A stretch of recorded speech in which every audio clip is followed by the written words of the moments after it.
Our deepest fear is not that we are inadequate. Our deepest fear is that we are powerful beyond measure. It is our light, not our darkness, that frightens us. We ask ourselves, who am I to be brilliant, gorgeous, talented, fabulous? Actually, who are you not to be? You're a child of the universe. You playing small does not serve the world. There is nothing enlightened about shrinking so that other people won't feel insecure around you. We're all meant to shine as children do. We were born to make manifest the glory that is life, that is within us all. It's not just in some of us, it's in everyone. And as we let our own light shine, we unconsciously give others permission to do the same. As we are liberated from our own fear, our presence automatically liberates others. Ladies and gentlemen, welcome to the Inspired Word Cafe.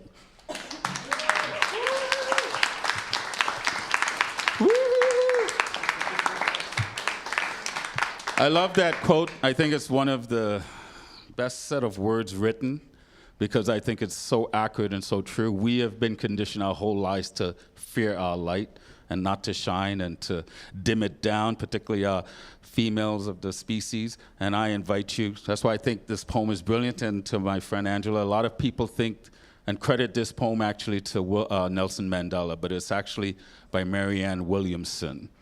And Nelson Mandela used it in his inaugural speech. So it's not Nelson, and me the first one to tell you that. Anyway, welcome to another taping of the IWC show on Shaw TV, and we're so grateful to be here at Shaw. We're so grateful to stand before you and for those at home. We have an amazing show tonight, so I'm just going to cut down the rhetoric and just jump right into it. One of our favorites of the IWC family, what we affectionately call our resident teacher, Heather Crown is with us tonight, and she has got some special gifts with her, and this is why I think that poem was apropos to start the show with. She's brought some of her students, some of her young ones, to share their light and their brilliance with us here tonight and those at home. So without further ado, I think she's one of the best teachers going. I just love what she does. I've had the opportunity to go up to Studio9 to work with her and her students. I know Erin is now doing the same, and she's having the same experience. Without further ado, I invite you to put your hands together for tonight's feature, and it is my absolute pleasure to bring it to the mic, Miss Heather Crown. The first poem I'm going to start with, it's the oldest one, and it's called Lost. It's dark. I can't see the way out. My stomach sinks. And I don't understand how my darkness can be so many others' light. As we get closer and closer, my apprehension grows. I can't calm my heart or put a smile on my face. I feel trapped in the open. Looking around, I see that so much has changed, but really, nothing has changed. Time has just continued in a place I left behind. I have grown and moved on, and they seem to be content in my past. I'm on alert, never letting my guard down. I'm amicable, but by no means friendly. Wishing I could just relax, I soon find myself looking for a way out. My only way out is to escape and come out of the darkness. That means walking away from the past and moving into the present. Only then can I move forward.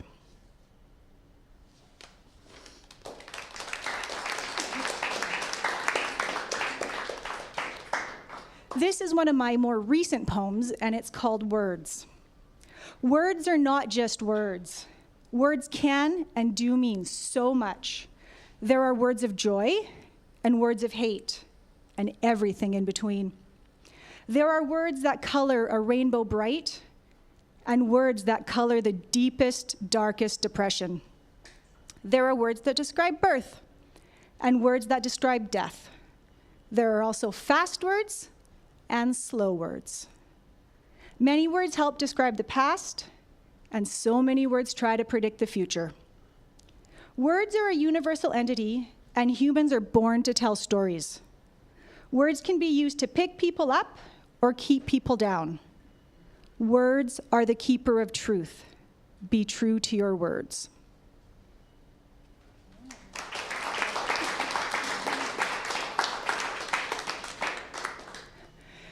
This poem was inspired off of a TV commercial of Cindy Crawford and her product, Meaningful Beauty.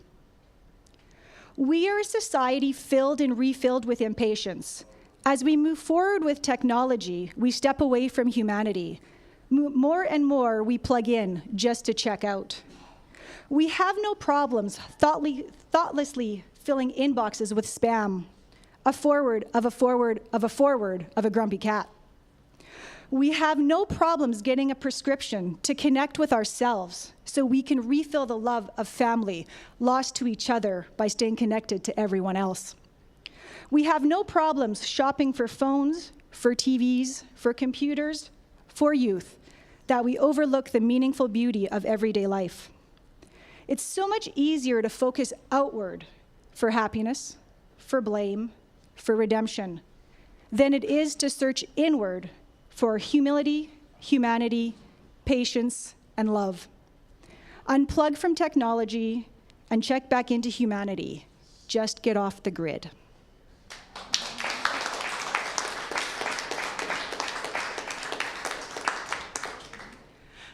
I wrote this one at the beginning of last year, actually last January, and I know a couple of my students will definitely know what I'm talking about. This one's called Ode to a Stage Manager. Away from the lights, costumes, and words lurks a quiet person who's seldomly heard. They cross the division between the light and the dark, who keeps the show going with enthusiasm and spark. It's not the director. His job's way more fun. His job is to get the actors to run. He shows the actors what to do and what to say. At the end of it all, it's his yay or nay. It's not the actors who steal the show. The applause is for the actors, that we all know. They bring their show to life with costumes and props, but the show must go on even if one of them drops. It's not the costumes or props or the rest of the crew. All those people work hard, of course, yes they do, but none of them dare the stage manager's job. It's not a job for a lark, a snitch, or a snob. From beginning to end and early to late, hard work and dedication is the stage manager's fate. Meetings and blocking, phone calls and emails, a stage manager's kit will fix all that ails. Paperwork and reports, cues upon cues. There really isn't anything a stage manager can't do. So once the show is ready, or the show must go on, they are the people who get the baton. So thank the stage manager who's there from the start, for they love their job and they take it to heart.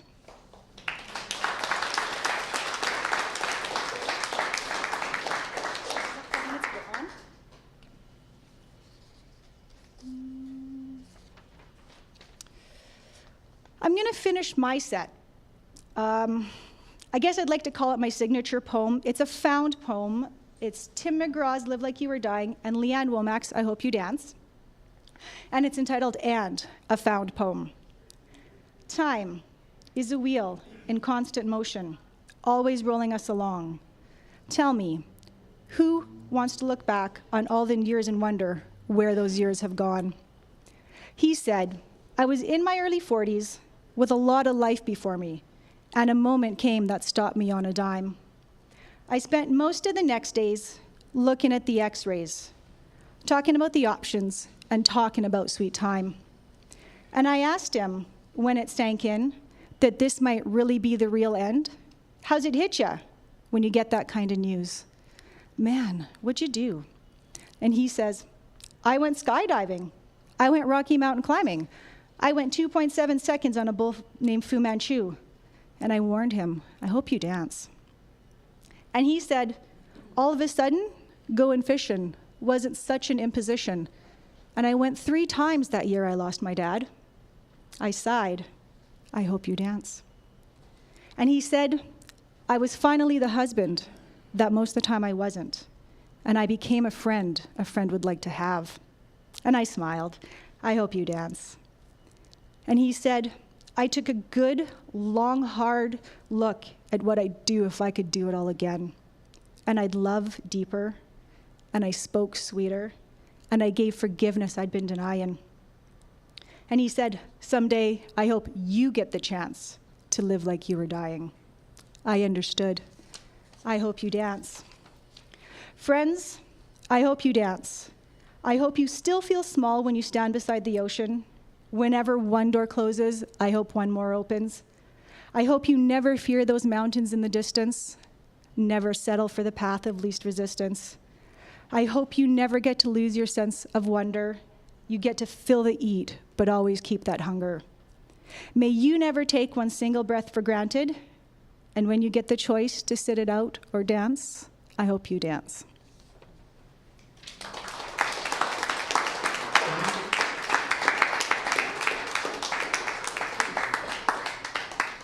That's it for me. Now I'm going to start bringing up some of my students. The first one I'm going to call up is Zoe. She wrote this song last year.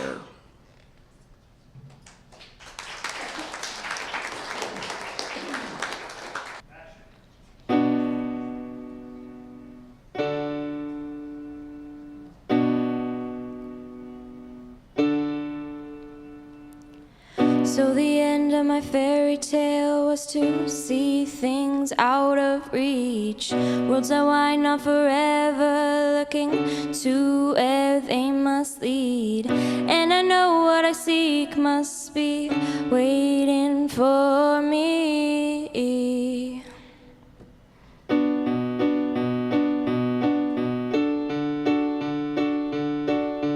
While the skyline was whistling, moving on forward. Ocean blue of wonder, watching waves that might turn.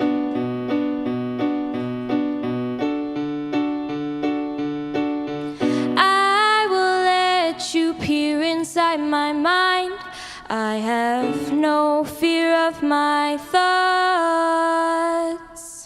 of the crown that I will wear, brought to me by the one who told me I could not.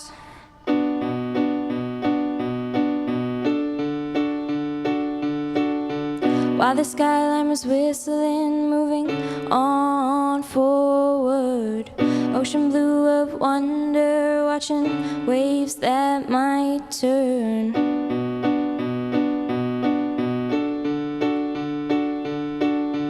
I put it in my hands. Wicked was all I had.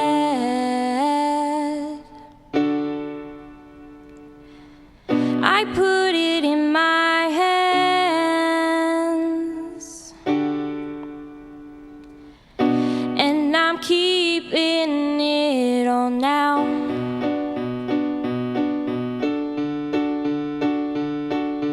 While the skyline was whistling, moving on forward. Ocean blue of wonder, watching waves that might turn. Thank you.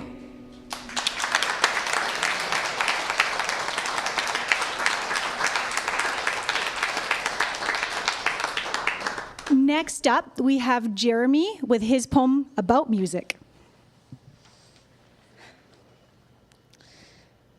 Music is what drives the soul. Music makes things happen in life. Music drives you to do what you want to do. Music makes the world go around. Music makes a soul do things that are sometimes crazy. Music is the attribute to the world. Music is what makes your body move. Music makes relationships. Music is what guides you through life. Music was created to do things that are out of this world. Music flows through the body. Music is the passion that everybody listens to. Music in this world is out of this world. Music in our bodies is like a potion for the mind. Music makes life look beautiful. Music makes the sky look bigger. Music focuses you. Music is the inspiration of the world. Thanks.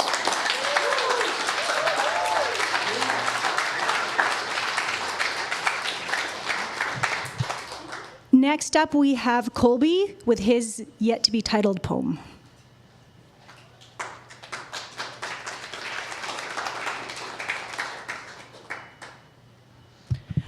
We are all on a quest to cure an assumed curse, the curse of loneliness. Truth concealed, hidden. We lie to fight the loneliness, which feeds the lonesome soul.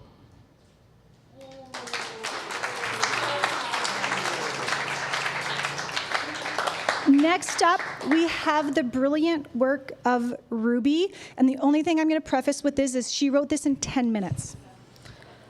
Cold on a lonely night of no use. I, the phone of 6+, still and off. Always thinking and searching for the answer, yet always slowly dying. Battery life is a cancer. Looking and logged onto the book of face, searching through a wild safari, I gaze at the tube of you, watching, waiting. I now understand the answer of life, the reason for my being, the internet. It may be for staying connected or waiting to be heard. Otherwise, just wait for your shot of 15 minutes of fame, you meme. Thank you.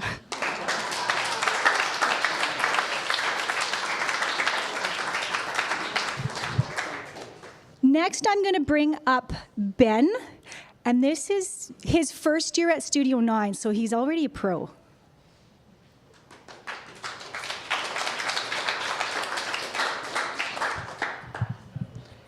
Studio 9 is a very unique school. Believe me, it is really quite cool.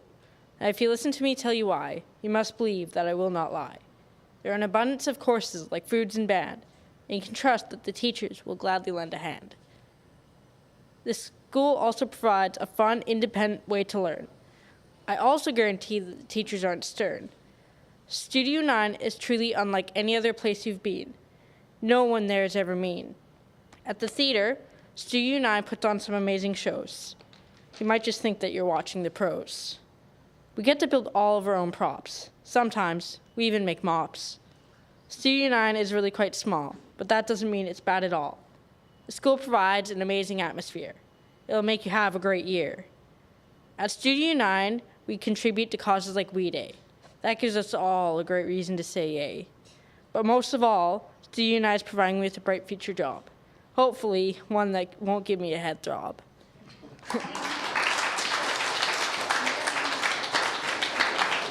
For our final performance this evening, I have a fantastic group of 3. They have written about life in middle school. Ava, Piper, Chloe.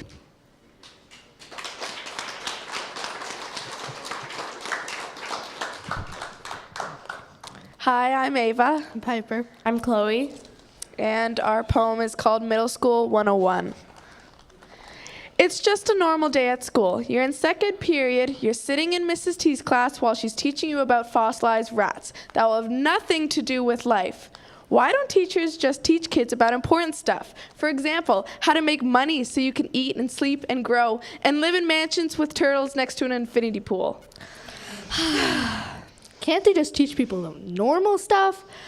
Anyways, she is teaching us everyone about nothing, and you're still sitting at your desk being bored out of your mind. Then you hear your best friend say something, you look over to them, and you ask them, Wake up, it's time to wake up. your mom is yelling at you from downstairs to wake up for school.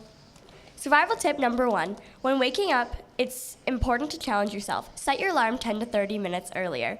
Time how fast you get out of bed, and try to beat the last time you did it. And lastly, never hit snooze. It's a death trap. Well, maybe once in a while. After your mom got you out of bed, you have breakfast and then go back upstairs to get ready. Survival tip number 2. The best way to pick the perfect outfit for school is to pick it out the night before. Think about what's going on your day and check the weather. If it's cold, wear something warm and vice versa. But if you suffer from chronic procrastination and you would rather watch Netflix and stay in bed, then You're screwed.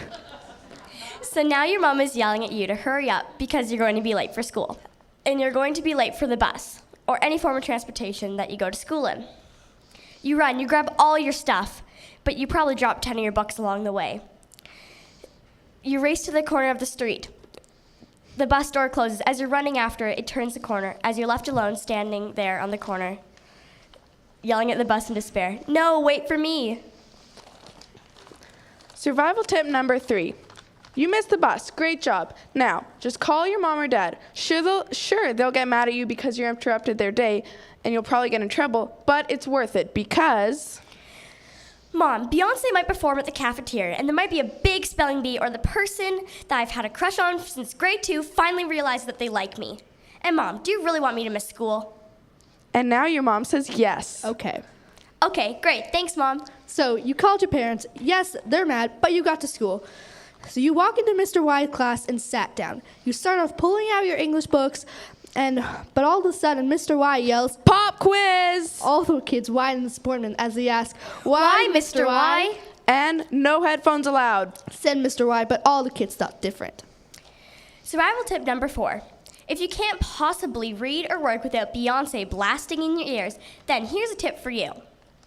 Keep your phone in your pocket and run your headphones through your shirt and sleeve and hold it in your hand. And then put the headphone up to your ear. You finished the pop quiz, but probably failing most of it. After second period, it's time for lunch. Your cafeteria probably has the worst food you could ever imagine, and if you eat it, you'll get really bad food poisoning and die. Usually, you pack a lunch, but you were running late, and so you didn't have time. Survival tip number 5. Make sure you always have money in your bag, because if you're allowed off school grounds, you can go to the nearby convenience store, or you can just buy food off your classmates. And now you can have a happy lunch. After lunch, you make your way down the hall towards your next class. In third period, you're sitting at your desk daydreaming while your teacher's talking about whatever they're talking about. Now you're having trouble focusing, and when you can't focus, you tend to jump around and fiddle with things. But of course, your teacher hates it and tells you to stop. Survival tip number 6. When you can't focus in class, all you need to do is grab some Play-Doh or some clay and just start playing around with it. Why not start molding animals or something cool? You can totally show off to friends, and why not show them how cool you really are? You just went through fourth period, and now you're just ready to go home and sleep. Once you get home, you're getting ready for a relaxing night with your computer, but all of a sudden you realize you need food. Survival tip number 7. Previously, before you get hungry, make sure there's always food in your room, such as trail mix, granola bars, chips, and maybe even some water. But make sure the food doesn't need to be refrigerated. Now you're happy, not hungry, and right before you doze off into a deep sleep, you remember you have to do the same routine every day for 4 more years. Now that's just life saying it hates you. Thank you. Thank you.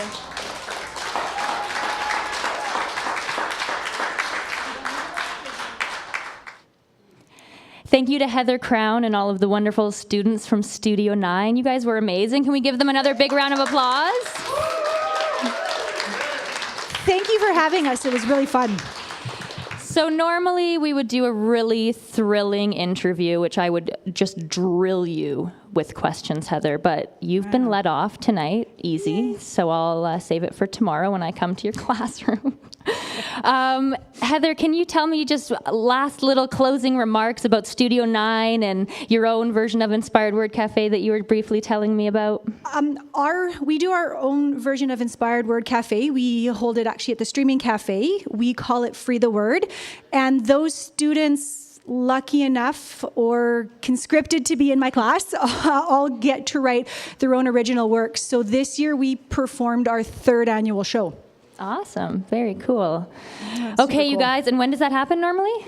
It usually happens in January. January. Okay. We're looking next year, possibly changing it up, though, and doing it in the fall. Cool. Very cool. Well, that's a wrap for our show tonight. You can find more of us at inspiredwordcafe.com and on YouTube, Inspired Word Cafe. Thanks again to Studio 9 and to you wonderful audience members. Have a good night.